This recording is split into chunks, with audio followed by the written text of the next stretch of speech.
ये आकाशवाणी पटना है। अब आप अभिषेक दास से प्रादेशिक समाचार सुनिए। पहले मुख्य समाचार। प्रदेश में कोरोना संक्रमितों की संख्या 4,745 हुई। 2,298 लोग हुए स्वस्थ होने की दर 48% पर पहुंची। मुख्यमंत्री नीतीश कुमार ने एसकेएमसीएच में केंद्र सरकार के सहयोग से निर्मित गहन शिशु चिकित्सा इकाई समेत 630 करोड़ रुपए की विभिन्न परियोजनाओं का शिलान्यास और लोकार्पण किया।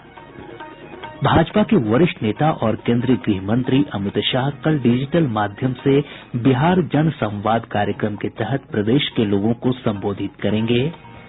और चक्रवाती तूफान निसर्ग के प्रभाव से आज भी प्रदेश के अधिकतर हिस्सों में तेज हवा के साथ हुई मध्यम से भारी बारिश। अब समाचार विस्तार से। प्रदेश में कोरोना संक्रमण के 147 नये मामलों की पुष्टि के साथ ही संक्रमितों की संख्या बढ़कर 4,745 हो गई है।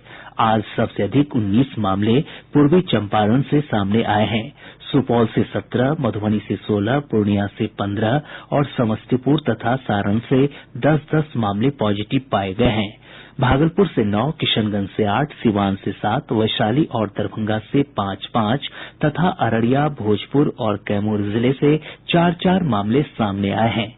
वहीं बक्सर, पटना और शिवहर से 3-3 मामलों की पुष्टि हुई है। इसके अलावा अरवल से 2 और गया, जहानाबाद तथा पश्चिम चंपारण से 1-1 पॉजिटिव मामले पाये गये हैं। स्वास्थ्य विभाग के सचिव लोकेश कुमार सिंह ने बताया कि स्वस्थ होने की दर बढ़कर 48% हो गई है। अब तक 2,298 लोग स्वस्थ हो चुके हैं, जबकि 29 लोगों की मौत हुई है। उन्होंने बताया कि अब तक जो मामले सामने आये हैं उनमें से 3,512 प्रवासी लोगों के हैं। श्री सिंह ने बताया कि होम क्वारंटीन में रह रहे 5,31,000 लोगों की स्वास्थ्य जांच हो चुकी है। इनमें से 233 लोगों में सर्दी, खांसी, बुखार या सांस लेने में तकलीफ की शिकायत मिली है। उन्होंने बताया कि इन लोगों में से 8 कोरोना संक्रमित पाये गये हैं। केंद्रीय स्वास्थ्य मंत्रालय की ओर से जारी बुलेटिन के अनुसार देश में कोविड-19 महामारी से संक्रमित लोगों की संख्या बढ़कर 2,36,000 से अधिक हो गई है। वहीं इस महामारी से अब तक 6,642 लोगों की मृत्यु हुई है, जबकि 1,14,073 लोग स्वस्थ हो चुके हैं।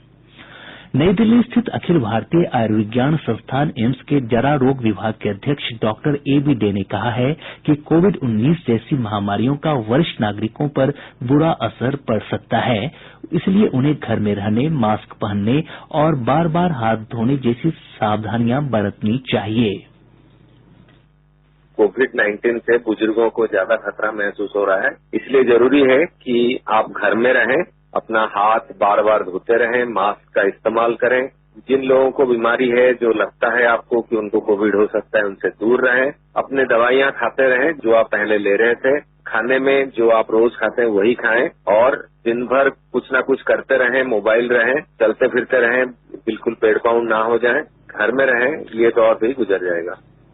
केंद्र सरकार ने सोशल मीडिया में लगातार आ रही इस खबर को गलत बताया है कि कोविड-19 के इलाज में एस्प्रिन दवा काफी कारगर है। सरकार ने स्पष्ट किया है कि कोविड-19 एक तरह के विषाणु से होने वाला संक्रमण है, जिसके प्रभावी इलाज के लिए अभी तक कोई दवा नहीं खोजी जा सकी है। स्वास्थ्य और परिवार कल्याण मंत्रालय ने धार्मिक स्थलों, होटलों, रेस्तरां, शॉपिंग मॉल, आतिथ्य सत्कार सेवाओं और कार्यस्थलों के लिए मानक संचालन प्रक्रिया एसओपी जारी की है। इसका उद्देश्य कोविड-19 से बचाव के लिए सुरक्षा उपायों का पालन करते हुए सुरक्षित दूरी बनाए रखना है। एक रिपोर्ट। सभी होटल्स, शॉपिंग मॉल्स, रेस्टोरेंट्स, धार्मिक स्थलों, कार्यस्थलों और अतिथि सेवाओं से जुड़े प्रतिष्ठानों को सलाह दी गई है कि प्रवेश द्वार पर सैनिटाइजर डिस्पेंसर और थर्मल स्क्रीनिंग की व्यवस्था हो। परिसर में केवल उन्हीं व्यक्तियों को अनुमति दी जाएगी जिनमें कोरोना के लक्षण नहीं दिखाई देंगे। सभी जगहों पर थूकना सख्त वर्जित होगा। रेस्टोरेंट में बैठकर खाना खाने की बजाय खाना लेकर जाने की व्यवस्था को बढ़ावा दिया जाएगा। खाना पहुंचाने वाले व्यक्ति ग्राहक के दरवाजे पर ही खाने के पैकेट छोड़ देंगे। स्वास्थ्य मंत्रालय ने जनता को कम से कम 6 फीट की शारीरिक दूरी बनाए रखने और फेस मास्क के उपयोग की सलाह दी है। आरोग्य सेतु ऐप को भी उपयोग करने की सलाह दी गई है। भूपेंद्र सिंह, आकाशवाणी समाचार, दिल्ली।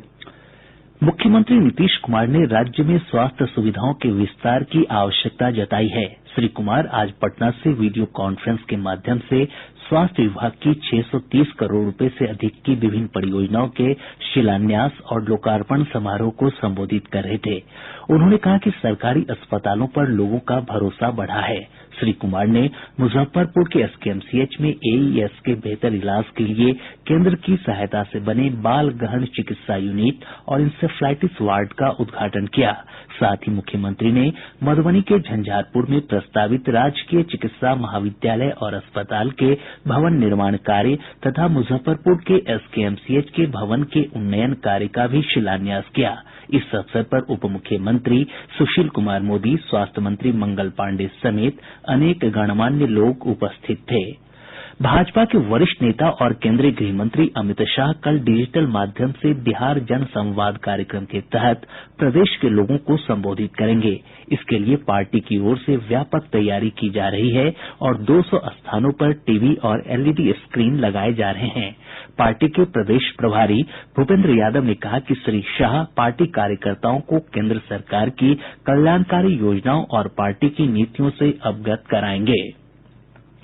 जनता दल यूनाइटेड के वरिष्ठ नेता प्रोफेसर असलम आजाद ने कहा है कि इस साल होने वाला विधानसभा चुनाव मुख्यमंत्री नीतीश कुमार के नेतृत्व में लड़ा जाएगा।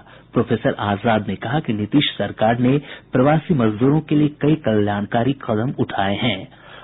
प्रादेशिक समाचार आप आकाशवाणी पटना से सुन रहे हैं। रेलवे बोर्ड के अध्यक्ष विनोद कुमार यादव ने कहा है कि प्रवासी श्रमिकों को उनके गृह राज्य भेजने के लिए अब तक 4,286 श्रमिक स्पेशल रेलगाड़ियों का संचालन किया गया है। अभी तक कुल 4,286 ट्रेनें चलाई जा चुकी हैं और 58 लाख से ज्यादा श्रमिक भाई बहन अपने गंतव्य स्थान पर पहुंचाए जा चुके हैं। केंद्र सरकार ने कहा है कि प्रवासी श्रमिकों को उनके गृह राज्य भेजने के लिए रेलवे द्वारा चलाई गई विशेष रेलगाड़ियों में 1 करोड़ 63 लाख भोजन के पैकेट और 2 करोड़ 10 लाख पानी की बोतलें वितरित की गई। सुप्रीम कोर्ट में दायर हलफनामे में बताया गया कि मजदूरों को खाना पानी के अलावा दवाई, कपड़े, चप्पल और अन्य आवश्यक वस्तुएं भी उपलब्ध कराई गई।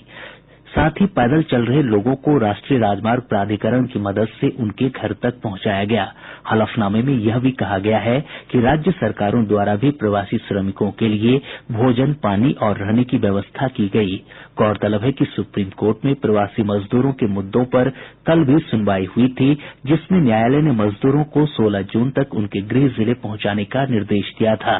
साथ ही उनके लिए रोजगार की व्यवस्था करने के भी निर्देश दिए गए थे। इस मामले में 9 जून को फैसला आएगा। प्रदेश में आज उत्तराखंड, तमिलनाडु, गोवा और कर्नाटक से एक एक श्रमिक स्पेशल ट्रेन पहुंच रही है। इन रेलगाड़ियों के माध्यम से 6,600 प्रवासी कामगार राज्य के विभिन्न हिस्सों में पहुंच रहे हैं। कल देश के अलग अलग भागों से 10 ट्रेनों के माध्यम से 13,200 कामगार पहुंचेंगे। सूचना और जनसंपर्क विभाग के सचिव अनुपम कुमार ने बताया कि कल तक 1,491 ट्रेनों के माध्यम से 20,80,000 से अधिक लोगों की राज्य वापसी हुई है। वंदे भारत मिशन के तहत आज कुवैत से 90 अप्रवासी भारतीय विशेष उड़ान से गया अंतर्राष्ट्रीय हवाई अड्डे पहुंचे। हमारे संवाददाता ने बताया है कि इनमें से 89 बिहार के और एक यात्री झारखंड का है।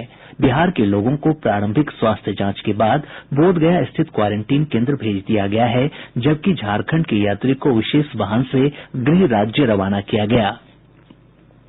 प्रदेश में रात्रि कर्फ्यू के दौरान भी अब बस, ऑटो रिक्शा, टैक्सी और प्राइवेट वाहन से लोग यात्रा के लिए बस स्टैंड, एयरपोर्ट और रेलवे स्टेशन पर आ जा सकते हैं। परिवहन विभाग ने इस संबंध में आदेश जारी कर दिया है।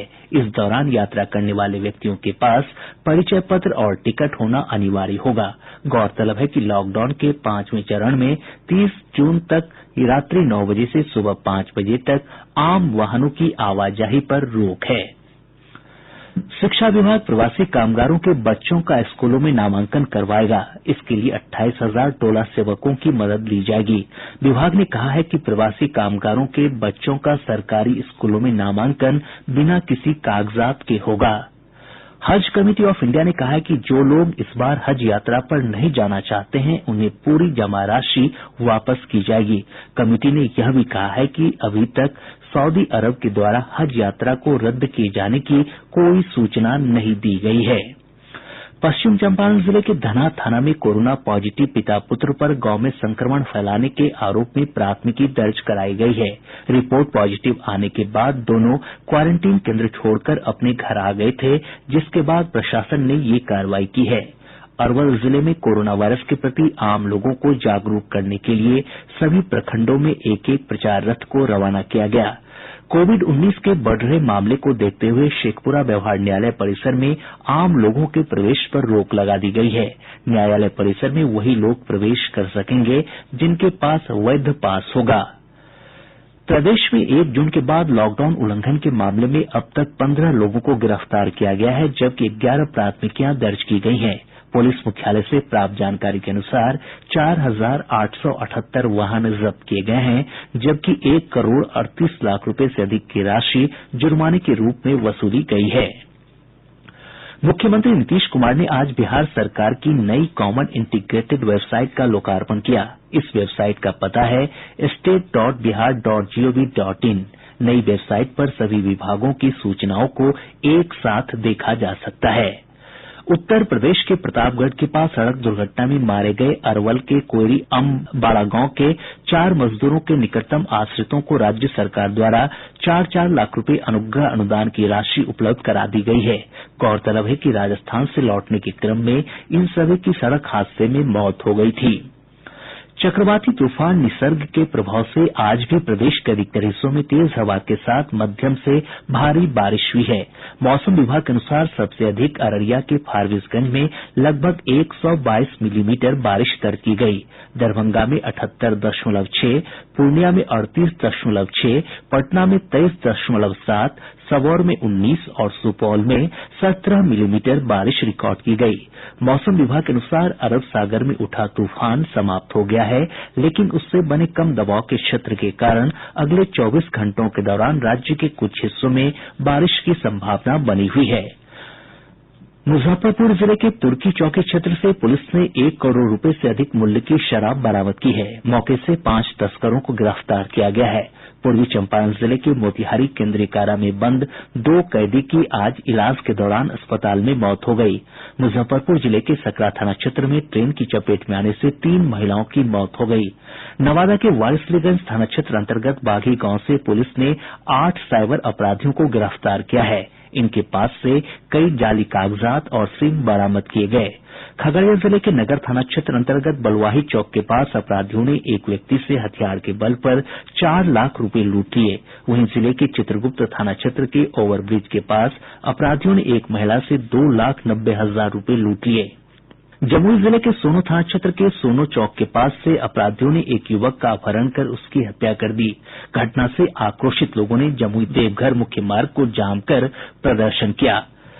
अररिया जिले के फारबिसगंज रामपुर दक्षिण में कल एक व्यक्ति की हुई हत्या के मामले में पुलिस ने 2 आरोपियों को गिरफ्तार कर लिया है। इधर मुंगेर जिले के जमालपुर में पिछले गुरुवार को एक युवक की हुई हत्या के मामले में 4 आरोपियों को हथियारों के साथ गिरफ्तार किया गया है।